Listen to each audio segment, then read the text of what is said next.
All right, everybody, welcome back to another episode of the Actionable Alignment Podcast. I'm here with my co-host, Jeannie. You coming down? She's thinking about it.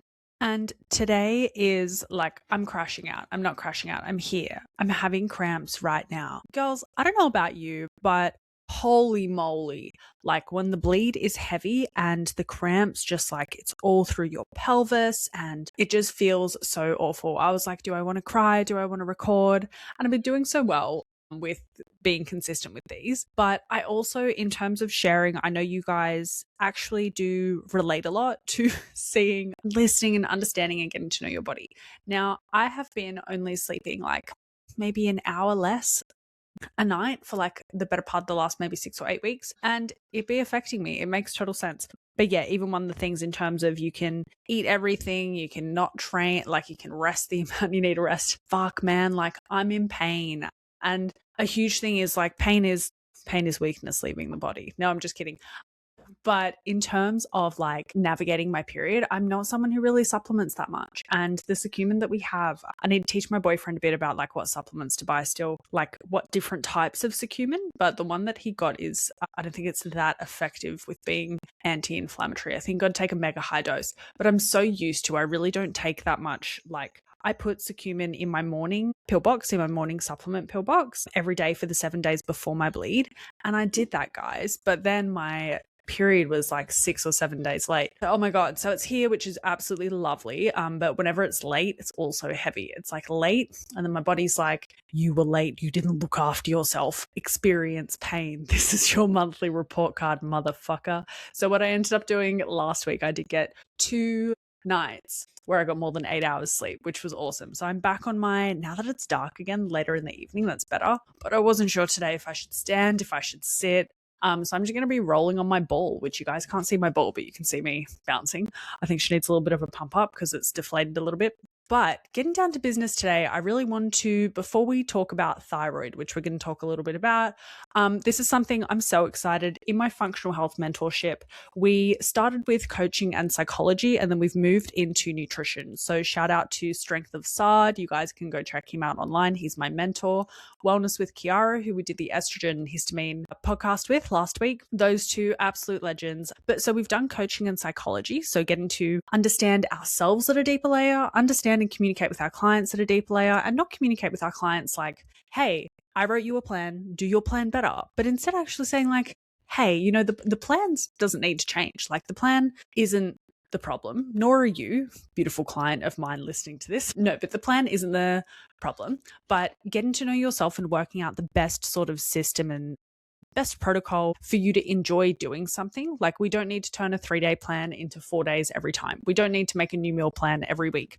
These are things that we can do. These are things that it's not an issue to change things up, but it's also there comes a point in time where if we're not doing something, if we're not showing up and doing the things we say we're doing, there's a different sort of layer of discipline, layer of self-relationship, and that sort of a thing that we want to address and push through and see what's going on. And so the really cool thing that I have been loving about the psychology part of the mentorship is that I've been a coach for 10 years, and there's this thing called countertransference.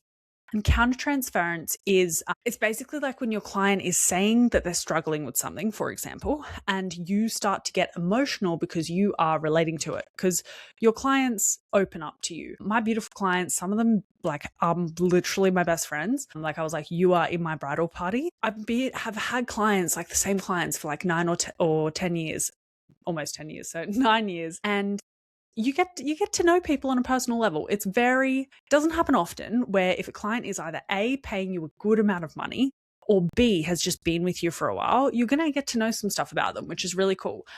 When it comes to getting to know your clients, this is where there'll be times where they say, oh, you know, my boyfriend did X, Y, Z. And so I want to first and foremost apologize to all my clients for my countertransference with this sort of a thing. I'm so guilty because of my own disorganized attachment style. I swing the pendulum. I'm like avoidant, and then I'm like a little bit anxious, and I'm like, let's get back into avoidant. So when a man's not be acting right, I'm like, just leave, because there is a man that will. And truth be told, there is men that do.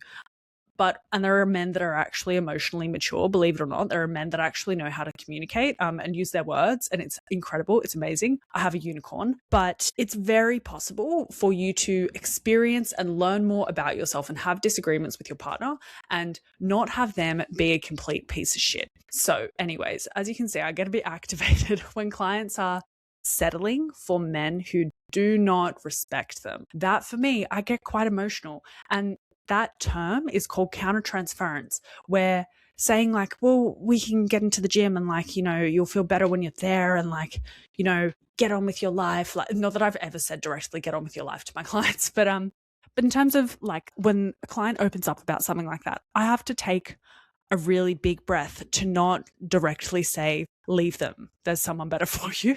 And that is another relatable one, is when a client is struggling with binge eating or struggling with eating disorder habits and behaviors. And having struggled with that for a lot of time in my own personal journey, and a lot of girls that have helped through their journeys there, you get so emotionally invested when you see a client saying, like they have the most beautiful body in the world. You think they're absolutely gorgeous and they're so beautiful inside and out. They're such a lovely person. They've got muscle that pops out that you can see. They've got a beautiful athletic figure. A little bit more body fat than what they want because they're comparing themselves to a fucking Instagram photo or to themselves pre-pubescent. And they're like, I'm fat. I'm such a failure. Like, I'm so fucking ugly. And clients open up to you like that. And it's beautiful. And I never want that to change with my clients. I always want them to feel like they can be open with me. But sometimes I just want to say, shut the fuck up. Like, be like, you got 2 legs. You got 2 arms. Like, you being ungrateful about yourself, like, is upsetting me. Stop. You're so lucky, you're so beautiful, especially like my girls. And there's a different layer I don't understand because I'm not in my 30s and I'm not in my 40s and I'm not in my 50s. So there's a layer of experience that I do not have besides the textbook experience and the anecdotal experience from my clients. But when I speak to women in their 20s, early 20s, and even mid, like close to sort of late 20s, and they're hating on themselves, I'm like, motherfucker, you are the upgrade. Like, you are the hot babe. Like, you are the exact era, the exact age of the woman that when you're fucking 50 or 60 and you're like, oh, I wish my skin was tighter. I wish this, that, and the other. I wish things were easier. And I wish I appreciated my body more when I was in my 20s. Motherfucker. Anyways, so I've still got the same cramp. It doesn't let go until it lets go. But so I'm just moving around. So I'm so sorry, guys, if you can hear my ball moving around. Anyways, so getting down to business today, we're going to be talking a little bit about thyroid health. And on this note, this is where I did want to touch on this and sort of start by saying, like, with the girls who can refuse eating the foods that they need to eat for their beautiful bodies to thrive and for their thyroid to thrive, it's a lot more calories than what you expect. And when you are refraining from eating those and your symptoms are not improving, it's like, why do I still feel like shit all the time? Why am I still struggling to lose weight? Because you're not eating to support the cells, the deep mitochondria, to lose weight, body fat, to gain muscle, to feel your best. And so one thing that I've found out, that I've figured out, that I think others will find useful, is that thyroid health we're talking about today, cold hands, cold feet, sluggish metabolism, and thinning hair at the end of the eyebrows, very specific, and hair loss on the head is commonly a linked pattern. It's largely related to thyroid dysfunction, and it's often neglected when a doctor checks your TSH, your thyroid stimulating hormone, and it comes up as normal, despite T4, free T4, and T3, and TPO, thyroid antibodies, not being addressed. It's like sending your kid to school without underpants on because you remembered to put their t-shirt on. Thanks for giving me my TSH. But anyways, the test isn't covered by Medicare, so I don't know, apparently there's not enough to look after everyone. I'm on one. Anyways, so when it comes to looking at your TSH, so the next time you get this done by a doc, I want you to look at this number. So we have the optimal range today, which I'm going to share with you, courtesy to my very epic mentor. Again, we got our really cool tracking sheets for our clients and ourselves, where one of the sheets does have the optimal ranges for bloods versus the standard ranges. And so when we have a standard range, it's a lot larger in our blood work. And we want to remember that this is because it is the absence of disease. So we're not looking for trying to get you feeling your absolute best and your absolute most healthy. We're just looking at making sure, hey, you haven't got Hashimoto's, even though you might be on the way to it. You haven't got it yet. So come back when you've got it. So with the minimum and maximum, so the normative ranges of thyroid stimulating hormone, TSH, on your bloods is minimum 0.4, maximum 4.5. And the optimal minimum and maximum is 1 to 2, so a much smaller range. We're talking about the measurement is microunits per milliliter. So with that sort of a thing, 0.4 to 4.5 microunits per milliliter, or 1 to 2, so a much smaller range. Now, this is where it's really important that with our thyroid and having good thyroid health, we want to be sitting in a much tighter range. Instead of only getting TSH tested, maybe TSH sits in a range where they're not too concerned. Maybe it sits closer to sort of between 2 to 3, or it sits at 0.9, like it's still bloody 3 or 4 points, 5 points above the minimum. So they're like, yeah, it's low. So just like, make sure you eat enough, but come back when it's been low for 3 months. That was what I was told. So guys, story time. Knew my thyroid was tanked. I knew it had dropped to lower in prep. So I tried to organize getting on thyroid medication, which I'm really glad I didn't at the end of the day. But I tried to get on it. And the doctor said, she's like, listen, it does look bad. It also looks like it's going down. But if you come back in 3 months and it's still going down, then we can talk about medication. And so the goal with our much larger ranges, again, is absence of illness, absence of disease, but it is not you feeling your best. So this way you can get your bloods done and someone can say, oh, well, everything looks fine. So like, goodbye, like you're normal, you're healthy, you're all good. Okay. It's in your head. Maybe you need an antidepressant. Maybe you need an SSRI. Anyways, with that sort of a thing, the range is obviously much smaller, quite exciting. Free T4, okay? Or you can look at total T4 as well. We can go through these, okay? This is where total T4, the range is 4.5 to 12, okay? So it's slightly lower than the optimal range, but the optimal range is 6 to 11.9. So it's a little bit under 12. It's very specific, but rightfully so. It's a slightly smaller range. So we have to remember as well that like wide range, where if you see red on your blood test and you're out of the normative ranges, it's in the bin and we can adjust, and your doctor will usually be happy to adjust some things. But yeah, oftentimes if you're chasing an optimal range, you're not going to, unless you can get like an integrative doctor, usually you'll find getting assistance to get into an optimal range. If you're in the normative ranges, a doc will just be like, yeah, like you're all good, okay? Get out of your head. Like there's some people here that need some serious help because they've been waiting long enough to get sick enough. So I'm going to prioritize them. So coming down to business, when we look at our measurements, okay, again, microunits per milliliter, total T4, 4.5 to 12 is the standard ranges, and then 6 to 11.9 is the optimal. For free T4, the optimal ranges is 1 to 1.5. For total T3, the optimal ranges is 90 to 168. For free T3, the optimal range is 3 to 3.5.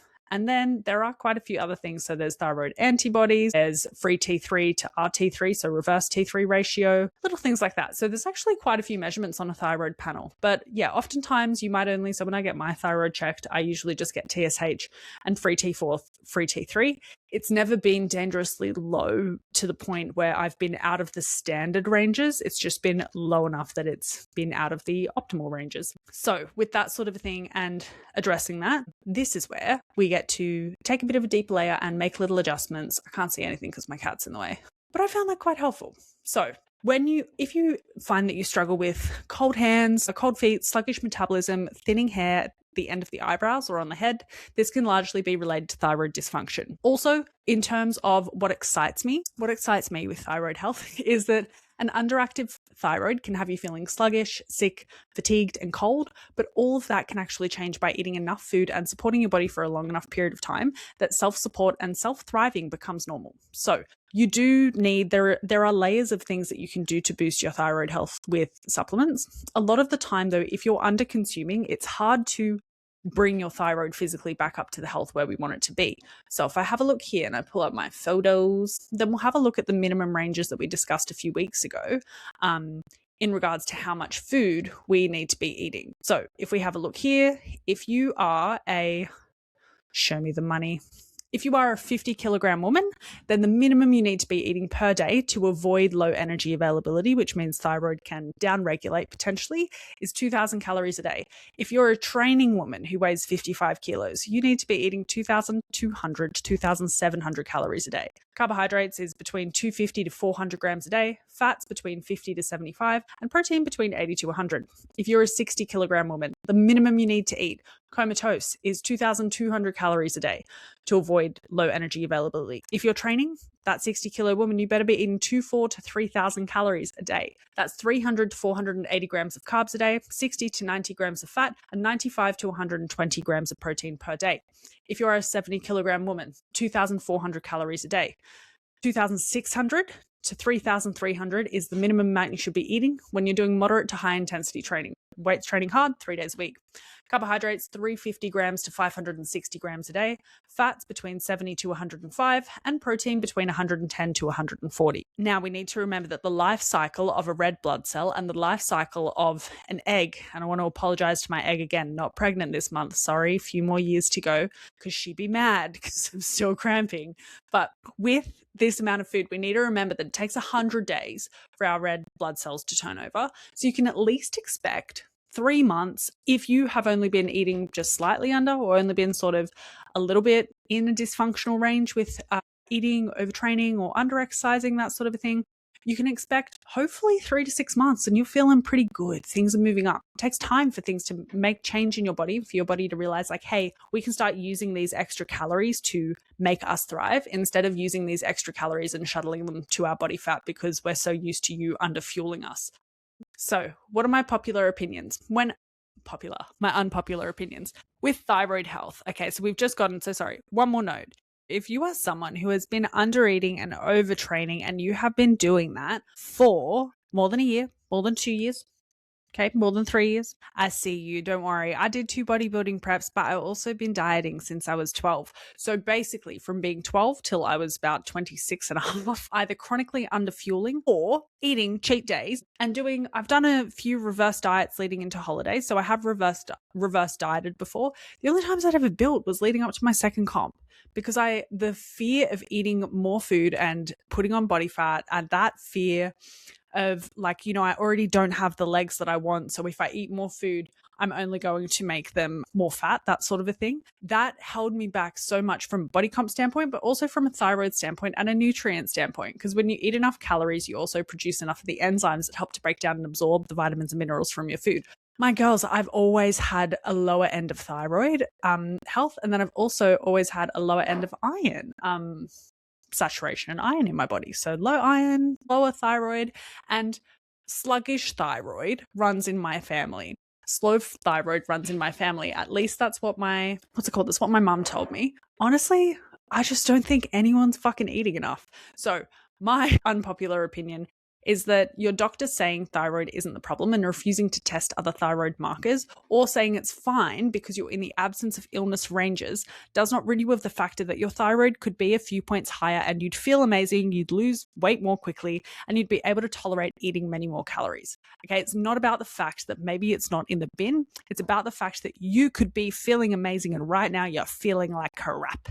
So I really do think that it's nice. I get a lot of my bloods done privately, which I'm aware is a luxury. It's also an investment that I choose to do that instead of going out and getting cocktails on the weekend. I hear you. I see you. I know how many drinks you have a weekend. So with this sort of a thing, yeah, it's annoying to spend a couple $100s on bloods each time I get my bloods done. I think to get a full thyroid panel, it's about $80.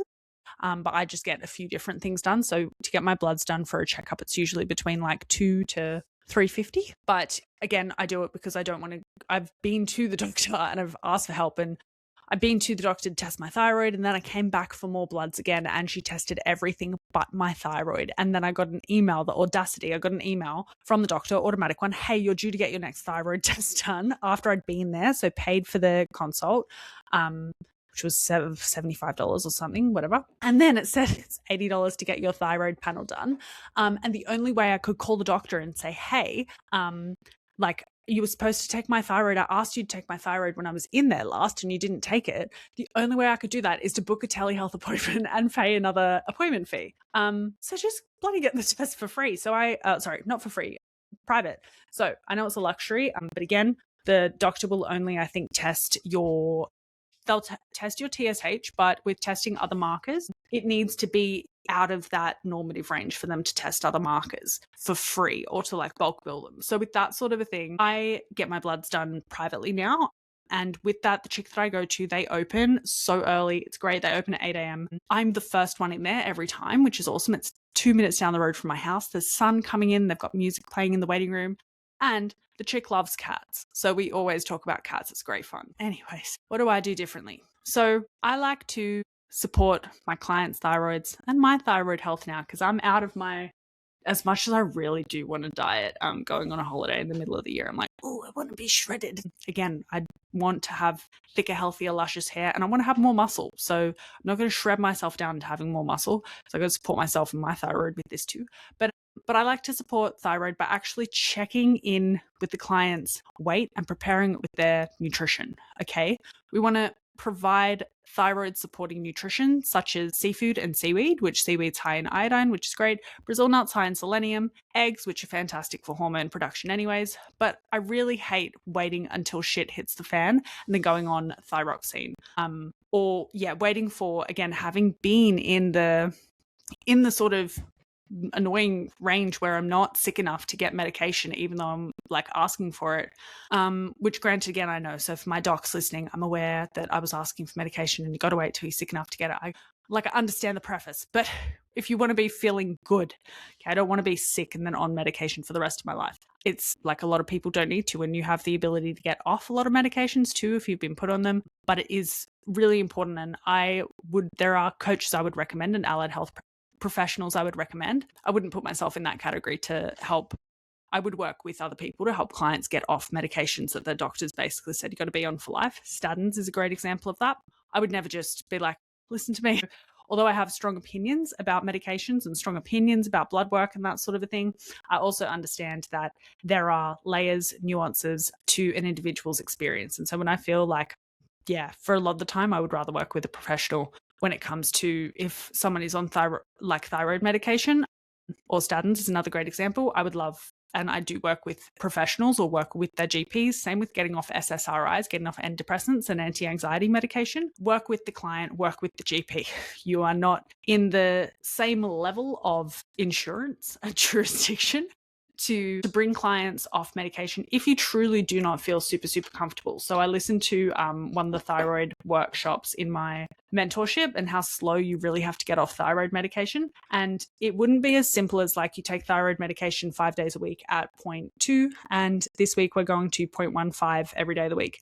And then the week after we go to 0.125. The way you'd get off thyroid medication is testing blood work each time, but you would literally, so if you took it 6 days a week, you would just take the exact same dose, but only take it 5 days a week, for example. Do that for 4 to 6 weeks, test again, then see if like things have shifted in the bloods in the direction that you want them to, or they haven't shifted much at all, then make an adjustment. So it's not just we're on this timeline and we're going to gradually bring it off. It's actually much more layered and specific to the client. And you've got to check in with the client's bloods, check in with the client's thyroid and see how they're actually going. So it's a bit more than a simple, say, reverse dieting protocol. So with that sort of a thing, I think it's really important. If you know you're not eating enough food and you're worried that your thyroid's in the bin, but you're scared you'll eat more food, you'll gain weight, that's where reverse dieting can be a little bit more systemized, and you can increase your calories by 25 to 50 calories a week, or by 100 to by 50 to 150 a fortnight, and you can gently reverse diet your calories up to the amount that they're meant to be at. It's also one thing that's important to note that if there's a period of time where you do gain a little bit more body fat, see that body fat as like a little bit of a moment where you've spent your whole life under fueling your body. Heaven forbid it gets a little bit annoyed, like, what's happening here? Is this food going to keep coming in? Is it going to stay? You'll notice with comp prep that the first 10 kilos you gain, really first 8 to 10 kilos after stage weight, a lot of that, unless you do it very, very slowly, and like I couldn't tell if you have to, again, take particular enhancements, which again, not opposed to it, like peptides, that sort of a thing, but take particular enhancements like PEDs. If there's layers to bringing your calories up after a competition, what often happens is you go close to your recovery calories, your maintenance calories. And then the first few kilos are usually going to be body fat, because your body's like, you've just starved me for this long. Like, I'm going to keep the extra calories in case you decide to starve me again, so that I'm a bit more prepared next time to keep you alive. That's a beautiful thing. But so reverse dieting, there's a little bit of a system and a protocol where you can mitigate the excess fat gain. And that's where having someone with you is also quite helpful, because if we just go based off of how we look and how we feel on the day-to-day, I can tell you girls so confidently that every luteal phase, I go through about 4, 5, 6 days of looking at my body in the mirror and being like, you are a disgrace. Like, you cannot be a PT. You're kidding me. You look after people's health, and my body hasn't changed, guys. And I know that, like, because when I watch videos, when I film my training videos for myself as well, I watch those training videos back and I'm like, oh, my body still looks the same, still got muscles.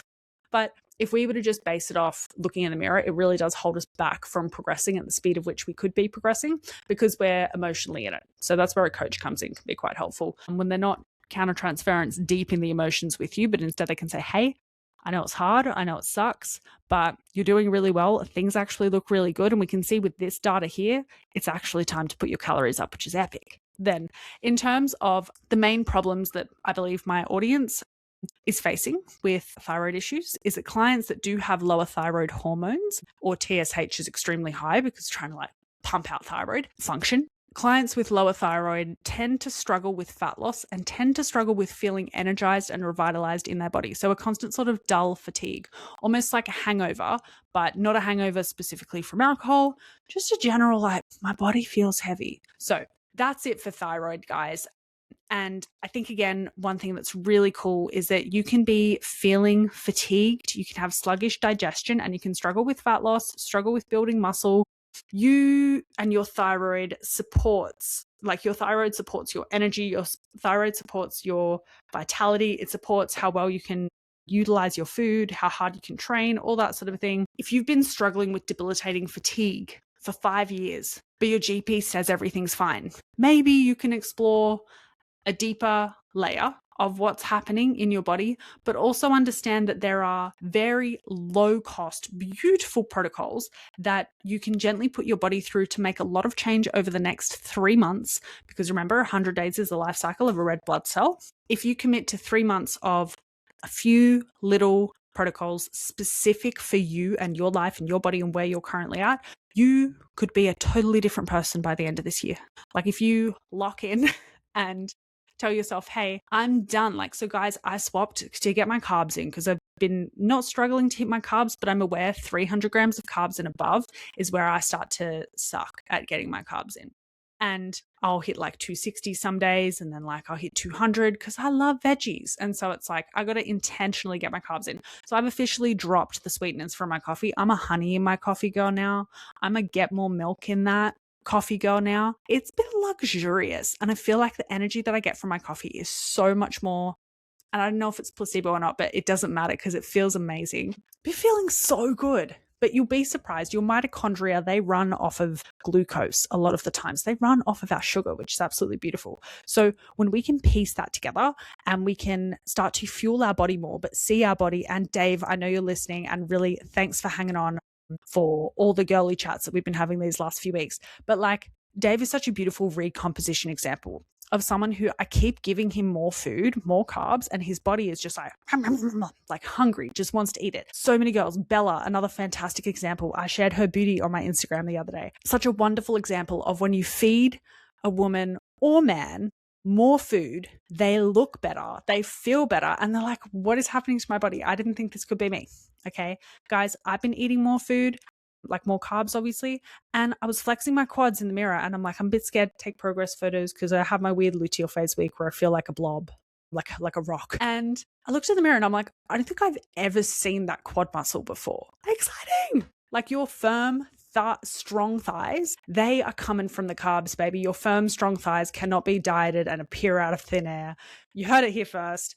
More carbs. If you're listening to this, have your sultanas in your training today, guys. Have your pomegranate juice in your training. Send me a message if you've been fatigued, struggling, and sluggish AF. I'd love to help. And I will see you guys in the next one. Bye.